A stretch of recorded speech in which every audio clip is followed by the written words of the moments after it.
Great, good afternoon, everyone. Hope you've all had a good time so far. I know we have. We've been to a couple of talks ourselves. It's our first time at the conference, so yeah, go easy on us. So welcome to our talk titled Why You Shouldn't Trust Me, and it's around the concept of zero-knowledge proofs. And yeah, as the title says, it's for those without minimal or zero knowledge of the concept. So how many of you know about zero-knowledge proofs or have come across the term before? Raise your hands. Not bad. So the rough agenda today goes, we'll be talking about what security is, authentication, P and NP problems, and then we'll actually try and go a bit deeper into what zero-knowledge proofs are, give you some examples, and then Shub will dive a bit deeper into the mathematical aspects of it, so multi-party computation, ZK roll-ups, trusted setup, limitations, etc. So yeah, who are we? So I'm Keerthana Ganesh. I'm a security solutions architect, and I'm based in the UK. And I'm Shub, and I'm an Android developer working with fintech apps in the UK as well. So we just want to clarify, we're not experts in this technology at all, but we do think it's going to play a massive part in our future, which is why we want to share this with you today. So security. So I guess security is not a human need, but it's biological in nature. Security is, I guess, a necessity in everything that we do these days. And the moment you assign value to something, there is a massive need to also secure it. So security will be a massive fundamental concept within our talk today. The average person creates around 350 megabytes worth of data every single day. And the average person in the developed world has around 100 passwords. So here's the issue. We have all this data that we've all created, all these identifiers, and these passwords have to be stored somewhere, either in plain text or as a hash. The average person who had access to the internet in 2018 had around 8.5 social media accounts. And this is just social media, it's not even including any banking or any other apps in general. We have a common misconception that a password is like a key, but actually it's more of a handshake allowing two parties to share mutual information. And in a world where two parties hold this mutual information, if one party gets hacked or compromised, then it's game over.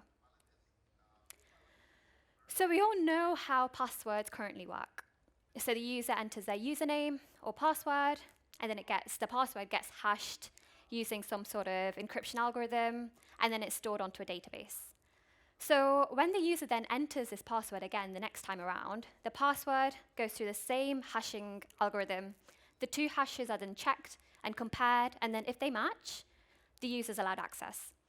And this is kind of like having someone behind the door of your own home, and then you passing your key through the door to them, and then them checking if that matches their key, and then when it does, they decide to let you in.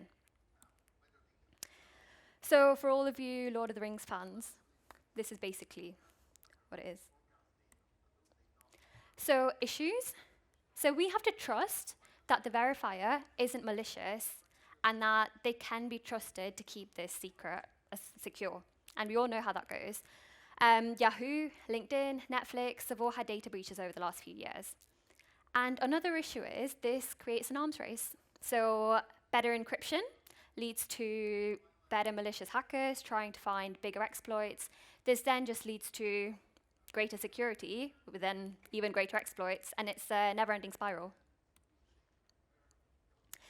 We're constantly trying to patch security concepts, replacing passwords with two-factor authentication, whilst all we're doing is sending an authentication code to another one of our devices, which can easily also be compromised. So we're making a password onion, with each layer being another password built up on top of each other. And honestly, guys, this makes me cry. So this begs the question, what if there is another way? Security is more than just some authentication. But first of all, why do we use authentication and how does it work? Let's think of a fort or a castle built to provide protection from enemies as a military base, And to secure access to the castle, there were often drawbridges, moats, ditches as physical barriers of entry. But once the drawbridge is lowered and someone crosses it, they have free reign and access to the entire castle grounds. So this model only really assumes that there are security risks outside of the castle and not from within. So for example, you convince Google Mail you are who you are not, and you've gotten past this initial barrier, after which you've got access to everything. So all security is just to prove a Boolean result, more or less. So the Boolean result being, are you telling the truth? Everything else is just theatrics and really needed to make authentication harder. And authenticating yourself is kind of like a vacuum. So it sucks in all this unneeded personal data. For example, all your KYC regulatory requirements that companies have require you to provide data that is totally irrelevant to the service. So a nightclub, for example, shouldn't really need your driver's license, your address, or even your exact date of birth. All they need is to know that you're over the age of 18. However, we need to give this to them to prove our age. And mortgage, for example, if you apply for a mortgage, they shouldn't really need to have a look at your bills or even know your exact salary. They should really only know if you're able to sort of pay these monthly mortgage bills with the income coming in. So yeah, thought of this way, reality really needs two things for authentication: true or false. Is my name so and so? Do I earn so and so? Is my age before 1996 or whatever? But first, a bit of theory. I'm sure everyone's excited for that. If you paid attention at university, talking about P and NP problems, for those of you who did computer science, you'll remember that this is a fundamental issue within computer science where we're trying to find out if P problems are equal to NP. So P stands for polynomial. And so, for example, problems that are polynomial in nature, they are easy to solve relatively. They scale nice and pretty linearly with the size of the problem. And at the same time, they're also very easy to verify. So a problem, like an example of a P problem is, does this password hash equal this password hash? If this password string is 5 characters long, does it equal this other password string? You just have to cross-reference 5 different characters, and then you have to say yes or no. And for a password string that is, say, 10 characters, it will take around twice as long. You just have to check something, a data set that is twice as long. It scales quite linearly, very easy to solve, very easy to check. NP problems, not so much. They are quite hard to prove, but a bit like P problems that are in P, they are quite easy to prove. And a problem that is NP would be, say, I don't know if any of you know the traveling salesman problem. So suppose I have a point on a map, suppose there's 10 points on a map, each of them a city, and you're some salesman who has to go to every single point. So how do you go to every single point in the most efficient way possible, i.e. spending the least amount of time, covering the least distance, and then end up exactly where you started? Now, this is NP because it doesn't scale linearly. So if you have 10 points, you find there are algorithms that figure this out quite efficiently. You add one more point, another point, change the arrangement a bit. Suppose there's one point all the way here, all the rest are this way. Whatever efficient solution your algorithm was giving you kind of falls apart, and you kind of have to rejig everything. So it doesn't really scale linearly. So imagine just doubling the amount of points. It's not going to double the amount of time it takes to solve. It's just going to take, say, maybe 3 times, 4 times. Depends on how you implement it.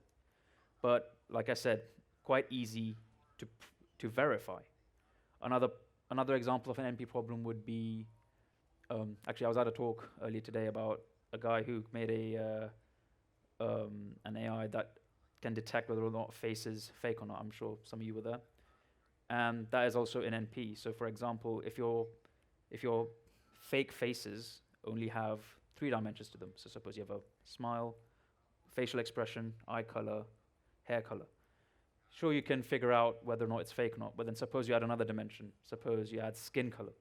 Now, again, you have to run your model all the way again. You have to retrain with a new set of data. So basically. But you can again prove that it's efficient at detecting a fake face. Now, so what's this got to do with security, by the way? So, because of, since the earliest days of security, we didn't have that many resources for compute. We didn't have that much patience, and in fact, our patience today, with super fast internet and faster hardware speeds, is even lower. But we needed some way to defend against, to provide security. But so the best thing was passwords. I mean, passwords predate computers anyway. Passwords are probably thousands of years old. But passwords are very easy to implement. You just check a string against a string, or any hash of any form of data against any signature. Quite easy. It wasn't really possible to implement something that takes advantage of NP problems for security until now, as you'll see. So most problems right now with security are solved in a P way, which sounds weird. But yeah. So this is like keeping your keys on your person. Instead of letting another person unlock your door for you, you just keep your keys on you. So for example, just like having someone behind the door who lets you in, an equivalent, which is equally secure, is they give you the lock to your house, and you unlock it in front of them, and they're like, all right, well, you opened your own house's door. Guess that is who you are. This way, you don't have to show them your key, so you're not leaking your credentials. You're doing something interactive, not just static, not just cross-checking strings. And also, the other party does not need to save this in their own, secure data center with all these regulatory requirements and, doing constant penetration testing, yada, yada, yada. So what's like a roadmap of getting rid of passwords? Well, you do something performative. So like I said before, instead of giving someone, here's my key, please open my door and let me in, you go, I can open this lock, I can show you. See, I opened it, presto. You can also, and then this also assumes you should create a secure environment while you're running your authentication interactive activity. So you don't want any malicious actors looking down and seeing, like, say for example, if you're opening a lock, say, oh, okay, this appears to be a lock with 3 prongs or whatever the terminology is. You want to be able to delete all authenticating actions and start conditions that were there so that you can start anew and then nobody can recreate these conditions. And here's the main thing. You move from deterministic security to probabilistic security. So for example, a password will only work if it's a 100% match. Opening a lock will also work if it's 100% match, but anyone can kind of accidentally prove that they can open a lock. So for example, you can also do another authentication activity where I say, if someone asks me, for example, this is how personal questions for security come in. So people ask you, what's your mother's name? What was the name of your school that you went to? I mean, if I know someone well enough, I could just fumble my way into guessing their mother's name. Oh, you mentioned it was Sarah or something one time. So this is probabilistic. There's a chance I can just guess randomly and get it right. Whereas with the password, I can't just guess a password. It has to be a 100% match. That's what I mean by probabilistic versus deterministic. And security that does not leak credentials is, so far at least, probabilistic in nature, as you'll see soon. So this is where we enter zero knowledge proofs. So this theory was first proposed in the 1980s by 3 MIT researchers. So we had Goldwasser, McCulley, and Rakoff. So what they were doing was they were initially working on an interactive proof system whereby it was an abstract concept that models computation in terms of exchange of messages in between a prover and a verifier. And here we have that the prover has lots of computational information and resources, however, cannot be trusted. And we have the verifier who has limited compute resources, but can be trusted entirely and is assumed to be always honest. So this then led on to investigations around the soundness of this proof system, which really looked at how valid or true an argument is, and what if the prover tries to trick the verifier into believing a false statement. This then led to what happens when you can't even trust the verifier. Or in other words, how much will the verifier learn from this argument other than the fact that it's true or false? So this is where zero knowledge proof sort of exists for. So for any mathematical proposition that can be proven true or false, a zero knowledge proof can exist for. So I just want to emphasize here that a proposition is a mathematical statement such as 3 is greater than 4 or I am older than 18. And this just means that any computation with a Boolean result of true or false also has a corresponding zero knowledge proof. All zero knowledge proofs have 3 essential prerequisites, which are completeness, soundness, and zero knowledgeness. So completeness is whereby a prover with the right information will always be able to convince an honest verifier.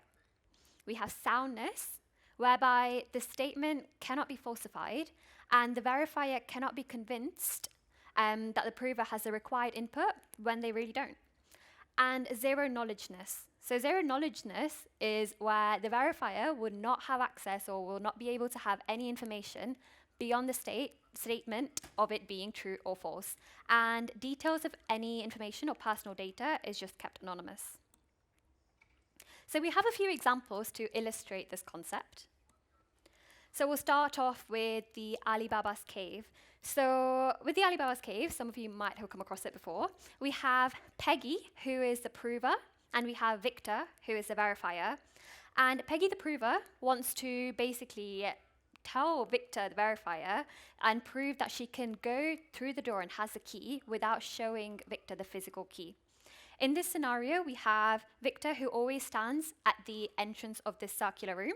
We have a circular room, which has path A and B, which they've both sort of agreed upon. And we have Peggy, who's allowed to roam the entire room. And there's also a door between the two paths, path A and path B, to which you need a key to get through. So in the first instance, Peggy takes a random path, and this can be either path or path B, and Victor has no idea because he has a blindfold on, so he doesn't know which path Peggy takes. Could be A or B, without Victor knowing. So what she does is she takes a path. In our instance, she takes path A, and she walks all the way till the end of the path until the door. What Victor does now is he removes his blindfold, and he basically shouts for a path that he wants Peggy to see coming through. So this could either be path A or path B, but in our instance, Peggy's asked to take path B to come back out. So here, when she exits through path B, Victor can see that she came from this path, but there's basically 2 situations that could have happened here. So either Peggy enters through path B, which means that she could have completed this challenge without really having access to the key, or she could have gone through path A, had the key to the door, opened the door, and then come through path B. So after one run of this challenge, there's only really a 50% chance that Peggy has access to the key. So this doesn't really instill much confidence within Victor, so he wants to try it a couple of times. And what he can do is he can repeat this multiple runs to increase his confidence. So in the equation that we put there, C stands for confidence, and that equals 1 minus 1 over 2 to the power of n, whereby in the first go, the confidence would be 1 minus 1 over 2 to the power of 1, which is 1 minus a half, so that's 50%. And in our second go, the confidence will be 1 minus 1 over 2 to the power of 2, which is 1 minus a quarter, which is 75%. So we can see how in the second run, his confidence has already increased from 50% to 75%. So the more runs that he takes on this, the higher his confidence is also going to increase. So looking back at the 3 prerequisites of zero knowledge proof, completeness, soundness, and zero knowledgeness, well, in terms of completeness, if Peggy has a key, she'll always be able to convince Victor because she'll always be able to get through the door. In terms of soundness, well, if she doesn't have the key, then it's extremely unlikely that she'll ever be able to convince Victor. And zero knowledgeness, well, regardless of how many times Victor wants to do this over and over again, he will never get access to the key. So we have another example here, which is using 2 balls. So I have 2 balls in my hand. I don't know, I hope you can all see it. They are different colors. So I've got one green one, one yellow one. both exact same size and exact same mass. And we have Shub here, who is going to pretend to be a colorblind person.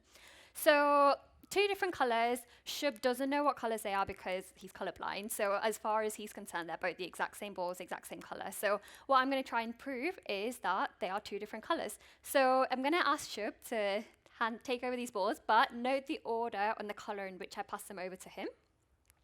So what I'm going to do is, if you could put it behind your back, I won't look, and you can either choose to swap it or keep them in the same hand, but only Shub knows what he's doing. So yeah, because he's colorblind, doesn't know the colors, he just swaps them around. So let me know when it's done, and I won't look. Did I swap? Yes, so that's swapped. And so what are the chances of me being able to guess this randomly? Well, it's about 50%. But 50% isn't really a great odd, and Shub probably doesn't have the confidence in me yet. So let's try this one more time. So choose to swap or not. I won't look, and then tell me when. Did I swap? No. No, you haven't swapped. A few seconds there. No, you haven't swapped. Well, I guess, so what are the chances of me being able to guess this randomly 2 times in a row now? Well, it's about 25%, so the percentage has already decreased. So Shub's confidence in me has now increased to about 75%. So let's do this one more time so we can see what's happening, but I think you guys get the idea anyway, but you want to swap it? Did I swap? Yes. So the fact that I've been able to sort of guess this randomly 3 times in a row now increases Shub's percent of being trusting me to about 87.5% now. And while Shub might have a minimum requirement, he might say, okay, I want this percentage to be 90%, in which case we would have to repeat this maybe another time, so 4 times in total, and then Shub will sort of meet his minimum criteria. So we have another example, which is a bit more exciting. I don't know about exciting. So, yeah, I'm just going to give you 2 more examples, a bit higher in complexity, just to kind of see how you could implement this in the real world. So we all know, everyone who knows, I'm assuming everyone here knows how to play Sudoku. Quick rundown. Board's kind of filled every row, every column, and every little square which has 9 little numbers in it. They all need to have the number from 1 to 9 once. So yeah. Now, suppose we live in this weird alternate reality where people solve Sudoku puzzles for a living. Maybe there's someone who does it nowadays, I don't know. But so suppose there's Alice lives in such a world, and she is a professional Sudoku solver.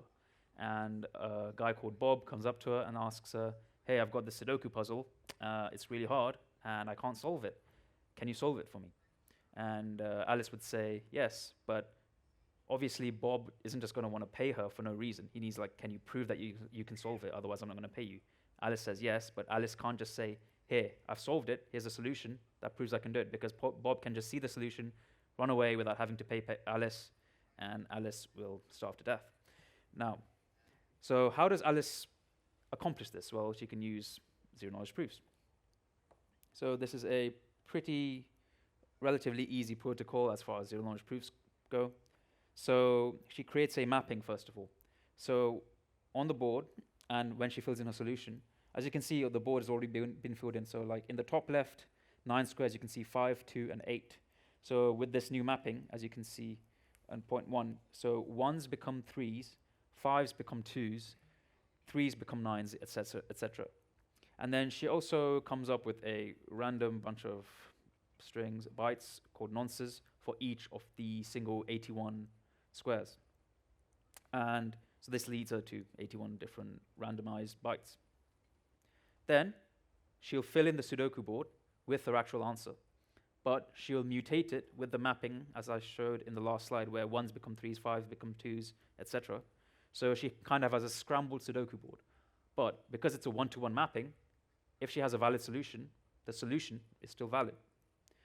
And then she will split this up into 28 different sets of numbers. So there will be 27 initially, so 27, which is 9 times 3. 9 from each row, 9 from each column, and 9 from each of the 9 squares, which are filling up that whole Sudoku board. And the last one set of data is from the set of numbers that were originally populating the board when it's empty, in its unsolved condition. Then what she does is say she'll create a commitment scheme. She kind of hashes these two numbers together, and in a commitment scheme, which is kind of like an envelope, you put something in an envelope, it transports it, but an envelope doesn't reveal what's inside, but you can open it to see what's inside. So she creates sort of like a randomized hash, and so the whole Sudoku board is filled with these randomized hashes. So then she'll go up to Bob and be like, hey, pick a row, pick a column, pick one of those 9 squares, and I'll prove to you that I have a solution for that particular row or column. So Bob goes, in this instance, okay, give me row 3. So Alice will give him the hashed solution for row number 3, and she'll also give him the masked solution, which is where she did the mapping on her actual solution, and the nonces. So if Bob, and she'll also reveal to Bob, here's the commitment scheme. So Bob will say, okay, this makes sense. The numbers 1 to 9 only appear once, and this is consistent with the commitment scheme that you've come up with. But I mean, if you think about it, like, this doesn't really prove that she knows the solution. She's only proven that she knows the solution to row number 3. And so how is this zero knowledge? We can create like a secure commit space. So Peggy's initial solution, which is this, she commits it into this secure compute environment that we have. She cannot take it back. So once it's in there, it's in there. But she can come up with a new set of randomized, she can come up with a new mapping whatsoever. So she can shuffle the numbers around, but her actual solution stay the same. If she did not have a solution, so suppose in row number 3, the number 2 appeared twice, it would show up there and it would stick there. So no matter, like, and if you think about like a 1-to-1 mapping, no matter how many times you jumble up the numbers, you'll always have that inconsistency of the number 2 appearing twice in row number 3 or whichever column. So this was for row number 3. So we would go down the entire protocol all the way again. So you pick a new bunch of nonces, a new 1-to-1 mapping scheme, and then Bob would this time choose column number 5. So now he knows, okay, column number 5.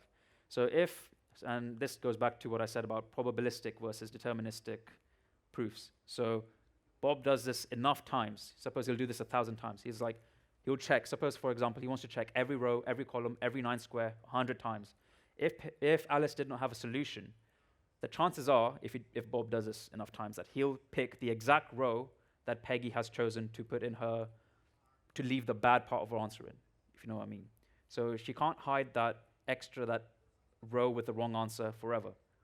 Some chances are, if suppose on the 1,000th iteration, Bob will catch her lying on the 3rd column.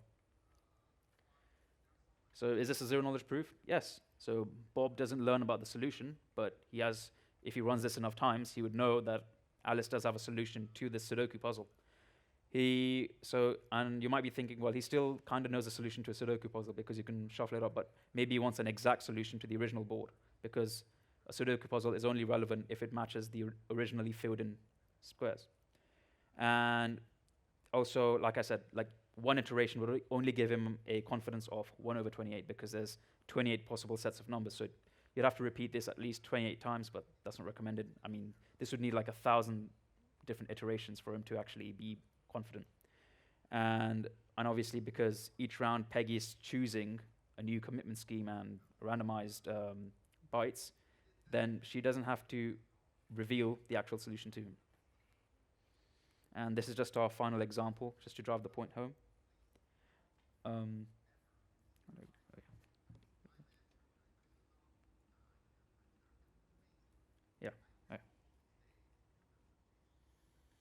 you very much. Yeah.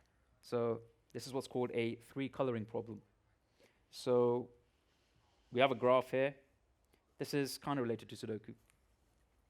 Each of these dots can only be one of 3 possible colors, red, green, blue, whatever.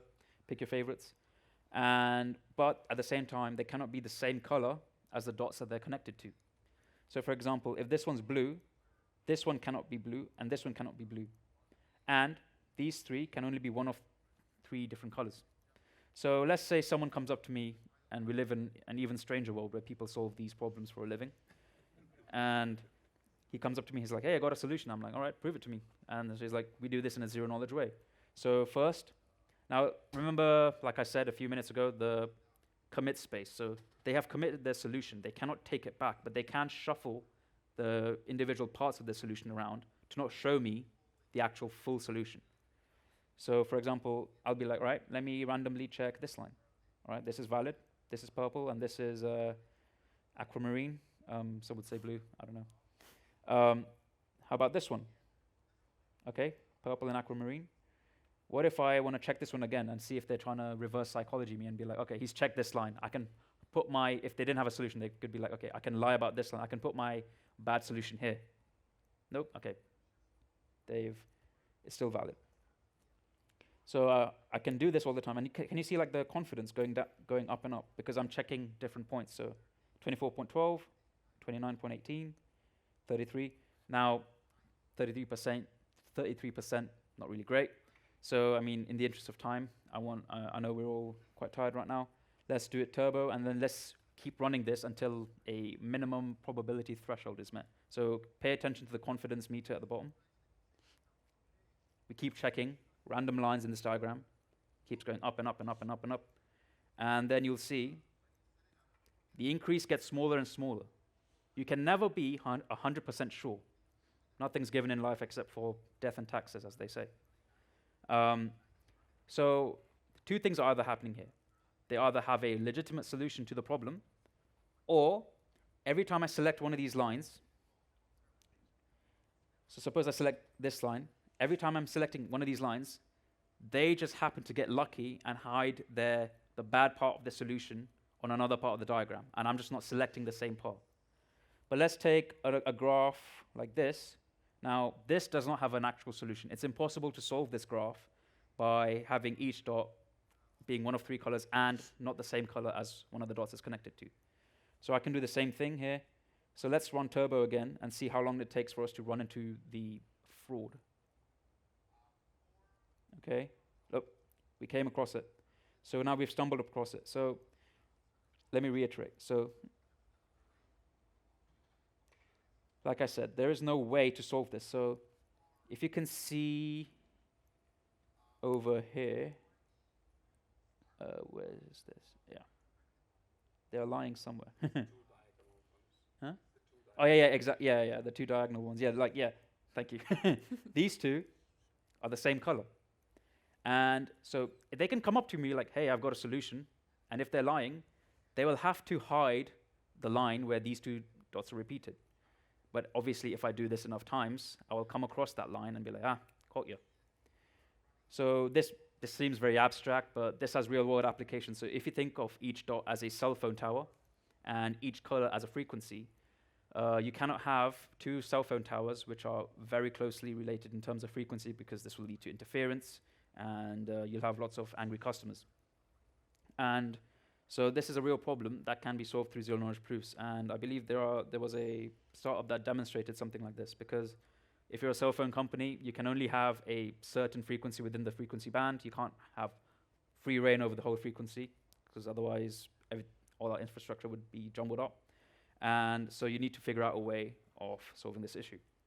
So we do see real life uses of zero-knowledge proofs. So over to you now.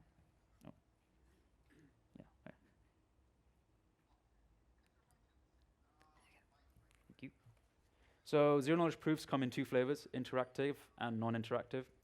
The examples I've shown you are interactive, which is where the prover and the verifier, they keep talking to each other. The prover says, pick one of these dots, or pick this line in Sudoku, and I say, I pick this one. Then I check, then they're like, okay, pick again. So we're constantly communicating. This doesn't really scale well. Suppose I wanted to prove 5 different entities. So suppose I'm getting a mortgage. I need to prove to the bank, I need to prove to the real estate agent, I need to prove to the people I'm buying the house from that, hey, I'm a legitimate person. Suppose we live in a world where zero-knowledge proofs are used wisely. This doesn't scale well because I will have to interact with them every single time. I mean, the Holy Grail would be something that's non-interactive, which sounds very woo-woo, but it is where you can do a zero-knowledge proof without having to interact with them ever. You just run the proof once, and the leftovers are what you can use over and over again to show people, hey, this proof is valid. So some use cases. This is secure multi-party computation. So this is probably going to be what it's mainly, zero-knowledge proofs are mainly used for. So if you think about what I've shown so far, they've just been proofs of computation or proofs of knowledge.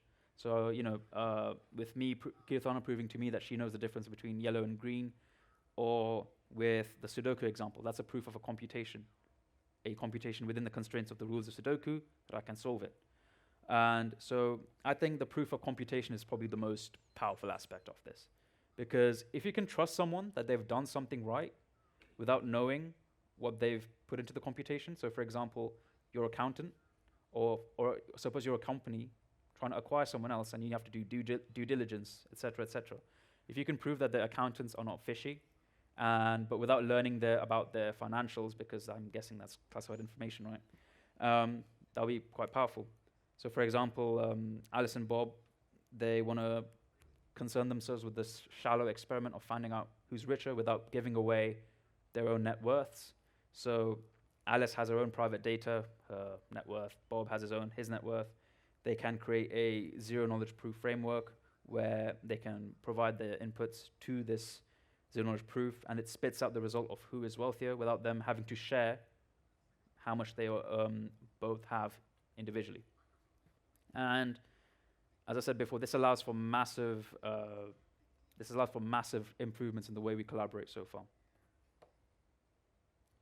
And it's actually already being used right now. So in 2008, in your neighbors in Denmark, there was a sugar beet auction. So there's only one company, or at the time at least, I don't know about now, but there's only one company in Denmark that processes sugar beets and turns them into sugar.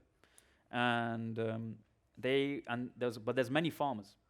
Now, obviously, for legal and competition reasons, you can't have one person controlling the demand, because they can charge whatever the price they want. They can be like, hey, I'm the only person who's going to buy beets from you, so you better charge me what I want you to charge me. So none of the parties involved wanted to reveal what they were willing to bid, because if the sugar beet processing company knew that, oh, this farmer over here is only willing to bid this many Danish kroners, then that means he's probably not in a good financial position. So I can take advantage of that, maybe press him a bit more.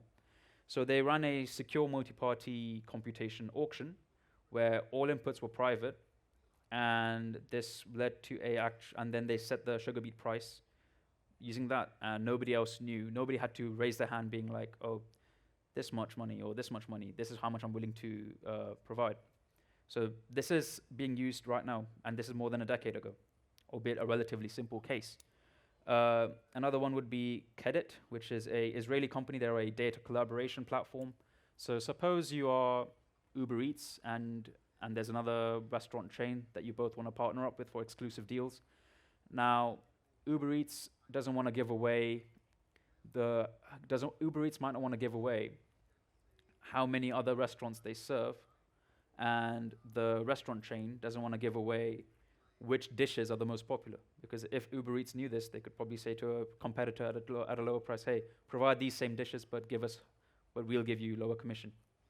So how do you do this? So Kedit is a platform just like this. So one example would be supply chains that are private but verified. So suppose you're a jewelry company and you buy diamonds from some diamond supplier.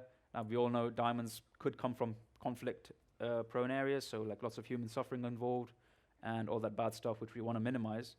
So you go to this diamond supplier and be like, hey, I want to know that these diamonds aren't sourced illegally. I want to make sure there's no blood on my hands when I'm selling these diamonds for exorbitant prices. Now, how would you do that? Now, the diamond supplier could be like, oh, look, I have a mine in this part of Africa or Australia, and see, look, this mine is clean. But they might not want to give away the location of this mine because that's privately held information. You don't want to give away that because the diamond supplier could be like, interesting, go to someone else and be like, hey, a lot of my supplies are from this mine, you should investigate, you can go and do an exploration of this area. Now you can generate a proof, as strange as it sounds. You can generate a probabilistic proof where you can input things like the location where these diamonds were coming from, the prices that were set, the times that were there. The diamond supplier provides these private inputs into this zero-knowledge proof, and it spits out a Boolean, true or false. Is this a conflict-free diamond? And this is one of the many uses, of course. Now, I don't want to sound like some weird evangelist being like, this is going to change the world. But I think I am now. So this could unlock maybe some new ways we run our society. So you guys here in Scandinavia, I don't know if you know this, but like your government works quite well. Most of the world, not so much. There's lots. I read a study recently. I think like 40% of the world's governments are like kind of corrupt enough to actually care.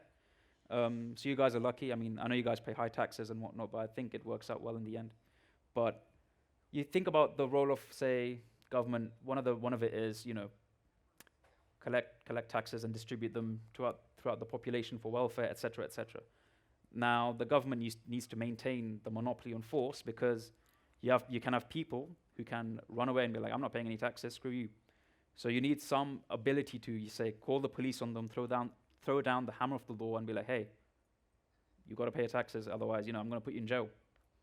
But maybe with zero-knowledge proofs, how could we do this? So, for example, you can have a zero-knowledge proof that everybody runs, no matter how rich, how poor, that says, I have paid the correct amount of tax for my band, and I have paid tax, actually. And without revealing how much you earn. And also this prevents, say, people from hiding behind weird loopholes. So this could be something distributed. So everybody runs this, and everybody posts their zero-knowledge proof result onto some distributed ledger like a blockchain and says, hey, this is my filing for this year, and everybody checks each other because it's all on private record, instead of everybody having to go through some centralized government agency where you can't see if the local diamond selling billionaire has paid his taxes or not. You can just be like, all right, look, that's the zero-knowledge proof that he's run, and I'm happy that he's doing what he's saying he's doing. Now, this brings me on to blockchains.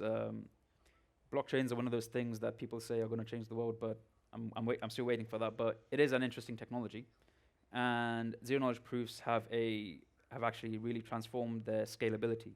So one of the issues with blockchains, and just a quick recap, as the name says, it's chains of blocks, and each block holds certain data. It could be, for example, cryptocurrencies. It could be transaction data for things like a distributed information, like a blockchain Wikipedia. It could be articles stored on each block. Whatever it is, some data, but each block has a certain memory limit. And the way blockchains work is that everybody has what's called a node. They're distributed, so that's the whole point. So you can have, I think Bitcoin has around 130,000 different nodes. So these are just everyday people running an entire copy of the Bitcoin blockchain. Now the problem is, as time goes on, as more and more transactions occur, these chains are going to get huge. And you can't, most people running their standard 500 gig, 1 terabyte hard drive on their PC can't really afford to maintain having this copy of a blockchain on their personal machine. And then it becomes centralized again, where you have big players with big memory, the ability to spend on it, and the number of potential people holding the blockchain on their device gets smaller, which is exactly the opposite of what blockchains were meant to do. And that little saying, a chain that gets too long will break under its own weight, because it can't scale. People can't keep it. So how do zero-knowledge proofs prevent this? Well, there's something called a roll-up. So, as the name implies, you simply roll up all the blocks that you don't want to save into one zero-knowledge proof. So, for example, with a Ethereum blockchain, let's say, you have all the blocks. Bitcoin. You have all the blocks from 2009 till now, but you don't have enough memory. So what you could do is you can do a zero-knowledge roll-up, where you can run a zero-knowledge proof on every single block, say from 2021 to 2009, process and be like, this zero-knowledge proof can spit out, yes, this is a verified, all these transactions are verified, the proof of work has been done, these are cool. So now you can you can prepend that to your copy of the blockchain, and then you don't have to store all those blocks from 2021 to 2009, because you know that they're valid. So the need to have this entire legacy chain disappears, because you know that it's valid and you can continue on. Ethereum has a good scaling solution called their own implementation, where they take thousands of Ethereum transactions, roll them up into one zero-knowledge proof. You compute that off the chain, and then you put that proof into a block. So instead of each block holding every single transaction that's occurred, you can actually have a zero-knowledge proof of that this many thousands of transactions with these timestamps are valid, and here's a proof, and that's it. You don't need to store them all. So it's great for privacy. And there's a cryptocurrency called Zcash, which works exactly on this principle. And so there's a current implementation called ZK snarks. So snarks stand for succinct non-interactive arguments of knowledge. As the name implies, they're non-interactive. So interestingly, you can run the proof once, and you have a copy of it, and you can run it many times in the future with different verifiers, and they can all be like, all right, cool, this is verifiable. You don't need to have some client online that's always interacting with the verifier. This is the most widely used zero-knowledge proof implementation right now. And Zcash uses this to verify transactions, but keep them private. So you don't know who sent money to who. You don't know which address to which address.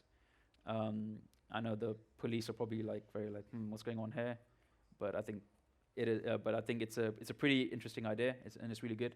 But ZK snarks require something called a trusted setup. So remember, like I said with the Sudoku example, that commit space where Alice can commit her solution, but she can't shuffle it. That's what you can call that a trusted setup, where a computation space where neither party can swap out the solution, but they can shuffle it around. They can shuffle the numbers, the individual parts of the solution, but not the entire solution. And ZK snarks require something like this. And this trusted setup is quite interesting. So it's quite an elaborate process. So you can have, say, multiple people. You can run this with as many people as you want, really. But they all have to come together. And this creates a trusted setup where you have like a bunch of public-private keys, which are used for communication. And that creates like the conditions to run this non-interactive zero-knowledge proof.